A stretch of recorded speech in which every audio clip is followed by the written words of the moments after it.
ಕಾಂಗ್ರೆಸ್ ಅಲ್ಲಿ ಸಚಿವ ಸ್ಥಾನಕ್ಕಾಗಿ ಹಿರಿಯ ಶಾಸಕರು ಈಗಲೇ ಅಭಿಯಾನ ಮಾಡ್ತಾ ಇದ್ದಾರೆ. ಇನ್ನು ನಮಗೂ ಸಚಿವ ಸ್ಥಾನ ಕೊಡಬೇಕು, ನಮ್ದೇನ್ ಭಿನ್ನಮತ ಅಲ್ಲ, ನಮ್ ಹಕ್ಕದು, ನಾವು ಕೇಳ್ತಾ ಇದ್ದೀವಿ ಅಂತ ಹೇಳಿ ಶಾಸಕ ಬೇಳೂರು ಗೋಪಾಲಕೃಷ್ಣ ಹೇಳಿಕೆಯನ್ನ ಕೊಟ್ಟಿದ್ದಾರೆ.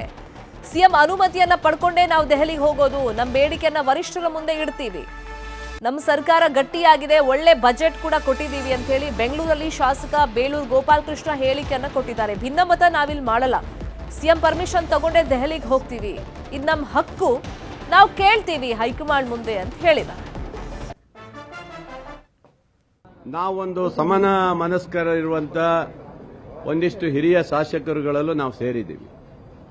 ನಮ್ಮ ಉದ್ದೇಶ ಏನಂದ್ರೆ ರಾಜ್ಯ ಸರ್ಕಾರ 28ಕ್ಕೂ ಸಹ ನಮ್ಮ ಸರ್ಕಾರ ಮುಂದಾಗಿ ಬರಬೇಕು ಅನ್ನೋ ಉದ್ದೇಶದಲ್ಲಿ ಗೊಂದಲಗಳು ಸೃಷ್ಟಿಯಾಗಬಾರ್ದು ಅನ್ನೋ ಇದರಲ್ಲಿ.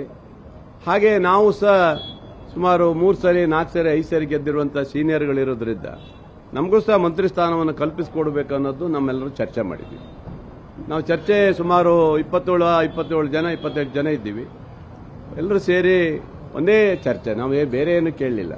ನಮಗೂ ಒಂದು ಅವಕಾಶ ನಾವು ಮಾಡಿಕೊಡ್ಬೇಕು, ಯಾಕಂದ್ರೆ ಇಷ್ಟು ದಿನ ಮಾಡಿದ್ದೀರಿ, ಮತ್ತೊಂದು ಹೊಸೊಬ್ಬರಿಗೆ ಅವಕಾಶ ಮಾಡಿಕೊಡಿ, ಸೀನಿಯರ್ ಇರುವಂತ ಒಂದು 7-8 ಜನ ಇರಲಿ, ಬಾಕಿಯವ್ರಿಗೆಲ್ಲ ಅವಕಾಶ ಮಾಡಿಕೊಡ್ಬೇಕು ಅನ್ನೋ ರೀತಿಯಲ್ಲಿ ನಾವೆಲ್ಲರೂ ಸೇರಿ ನಿನ್ನೆ ಕೂತು ಚರ್ಚೆ ಮಾಡಿದ್ವಿ. ಬೋರಿಂಗ್ ಏನ್ ಕ್ಲಬ್ ಅಲ್ಲಿ ಸೇರ್ಕೊಂಡು ನಾವೆಲ್ಲ ಚರ್ಚೆ ಮಾಡಿದ್ವಿ. ರೀಶಫಲ್ ಆಗ್ಬೇಕಂತ ಹೇಳಿದ್ದೀವಿ ನಾವು. ಅಲ್ಲ, ಎಷ್ಟು ಜನ ಅಂತ ಬಂದಂತವ್ರು ಎಲ್ಲರೂ ನಾವು ಮಂತ್ರಿ ಆಕಾಂಕ್ಷಿ ಅಂತ ಹೇಳಲಿಲ್ಲ.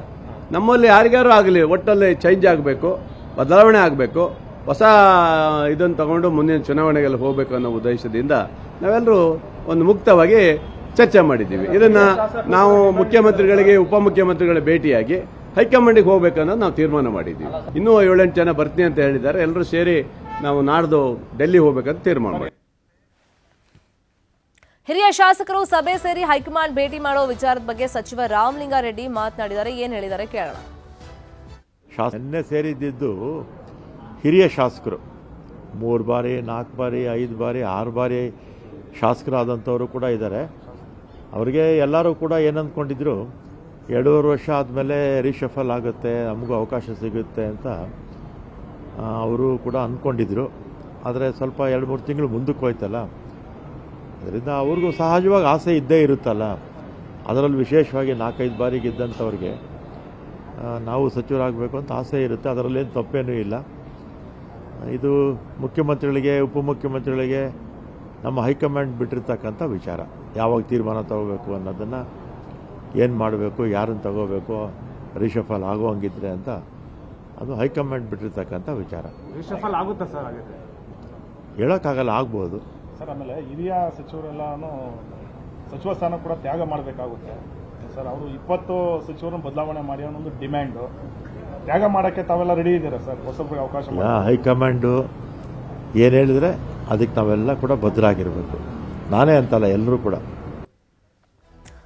ಇದೇ ವಿಚಾರವಾಗಿ ಇನ್ನಷ್ಟು ಡೀಟೇಲ್ ಆಗಿ ಇನ್ಫಾರ್ಮೇಶನ್ ಕೊಡ್ತಾ ಹೋಗೋದಕ್ಕೆ ನೇರ ಸಂಪರ್ಕದಲ್ಲಿ ಕನೆಕ್ಟ್ ಆಗಿದ್ದಾರೆ ನಮ್ಮ ಪೊಲಿಟಿಕಲ್ ಬ್ಯೂರೋ ರಿಪೋರ್ಟರ್ ಕಾರ್ತಿಕ್. ರಾಜ್ಯ ಕಾಂಗ್ರೆಸ್ ಅಲ್ಲಿ ಪವರ್ ಶೇರಿಂಗ್ ವಿಷಯ ಇನ್ನೂ ಹಗ್ಗ ಜಗ್ಗಾಟ ತರ ಮುಂದುವರಿತಾ ಇದೆ. ಈ ಮಧ್ಯದಲ್ಲಿ ಮೊನ್ನೆ ನೋಡಿದ್ವಿ, ಮೊದಲ ಬಾರಿಗೆ ಆಯ್ಕೆಯಾದಂತ ಶಾಸಕರು ನಮ್ಮನ್ನೂ ಪರಿಗಣಿಸಿ ಸಂಪುಟ ಪುನರ್ರಚನೆಯಲ್ಲಿ ಅಂತ ಕೇಳ್ಕೊಂಡಿದ್ರು. ಈಗ ಹಿರಿಯ ಶಾಸಕರ ಸರದಿ ಯಾರ ನೇತೃತ್ವದಲ್ಲಿ ನಿನ್ನೆ ಸಭೆ ಆಗಿದೆ, ಯಾವಾಗ ದೆಹಲಿಗೆ ಹೋಗ್ಬೇಕು ಅಂತ ಪ್ಲಾನ್ ಮಾಡ್ಕೊಂಡಿದ್ದಾರೆ?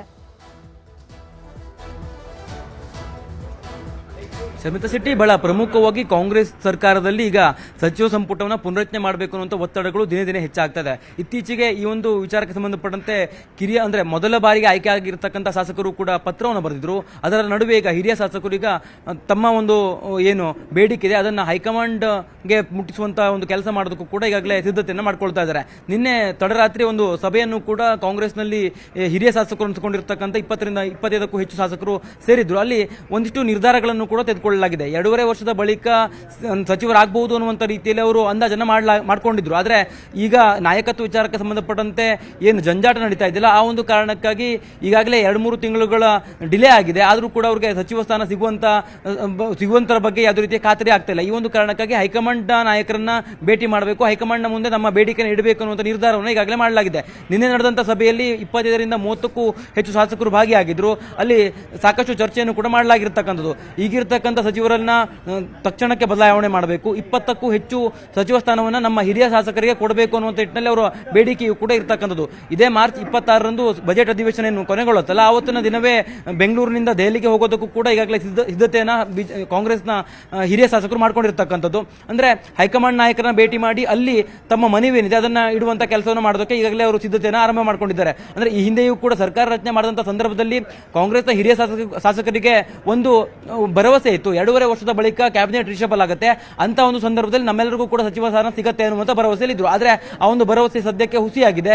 ಈಗಾಗಲೇ ಸರ್ಕಾರ 2.5 ವರ್ಷವನ್ನು ಪೂರೈಕೆ ಮಾಡಿ 2-3 ತಿಂಗಳುಗಳು ಕೂಡ ಕಳೆದಿದೆ. ಈ ಒಂದು ಕಾರಣಕ್ಕಾಗಿ ಇವರ ಒಂದು ಏನು ಬೇಡಿಕೆ ಈಡೇರದಿರತಕ್ಕಂಥ ಕಾರಣಕ್ಕಾಗಿ ಅದನ್ನ ಸಿಎಂ ಸಿದ್ದರಾಮಯ್ಯನವ್ರಿಗಿರ್ಬೋದು, ಹಾಗೆ ಕಾಂಗ್ರೆಸ್ನ ಹೈಕಮಾಂಡ್ಗೂ ಕೂಡ ನಾವು ಮುಟ್ಟಿಸಬೇಕು, ಆ ಮೂಲಕವಾಗಿ ತಕ್ಷಣಕ್ಕೆ ಬಜೆಟ್ ಅಧಿವೇಶನ ಮುಗಿದ ನಂತರದಲ್ಲಿ ಕ್ಯಾಬಿನೆಟ್ ರಿಷಬಲ್ ಆಗಬೇಕು ಅನ್ನುವಂಥ ಒಂದು ಪಟ್ಟಣ ಹಿಡಿಬೇಕು ಅನ್ನೋ ನಿಟ್ಟಿನಲ್ಲಿ ಅವರೆಲ್ಲರೂ ಕೂಡ ನಿರ್ಧಾರ ಮಾಡದಂತೆ ಕಾಣುತ್ತದೆ.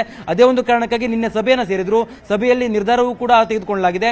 ಮಾರ್ಚ್ 26ರಂದು ಬೆಂಗಳೂರಿನಿಂದ ದೆಹಲಿಗೆ ಹೋಗೋದು, ದೆಹಲಿಗೆ ಹೋಗಿ ಹೈಕಮಾಂಡ್ ನಾಯಕರನ್ನು ಕೂಡ ಭೇಟಿ ಮಾಡಿ ಮನವಿಯನ್ನು ಕೂಡ ಮಾಡಿಕೊಳ್ಳಲಿಕ್ಕೆ ಈಗಾಗಲೇ ಸಿದ್ಧತೆಯನ್ನು ಕೂಡ ಮಾಡ್ಕೊಂಡಿರ್ತಕ್ಕಂಥದ್ದು. ಶರ್ಮಿತಾ ಶೆಟ್ಟಿ. ಕಾರ್ತಿಕ್, ಈಗ ಈ ಪವರ್ ಶೇರಿಂಗ್ ವಿಷಯವಾಗಿನೇ ಜಟಾಪಟಿ ನಡೀತಾ ಇತ್ತು. ಸಂಪುಟ ಪುನಾರಚನೆ ಆಗುತ್ತಾ ಇಲ್ವಾ ಅದ್ರ ಮೇಲೆ ಡಿಪೆಂಡ್ ಆಗಿರುತ್ತೆ ಅಂತಲೂ ಚರ್ಚೆಗಳು ನಡೀತಾ ಇತ್ತು. ಎನಿವೇಸ್ ಈ ಬಗ್ಗೆ ಫಾಲೋ ಅಪ್ ಮಾಡೋಣ. Please be online.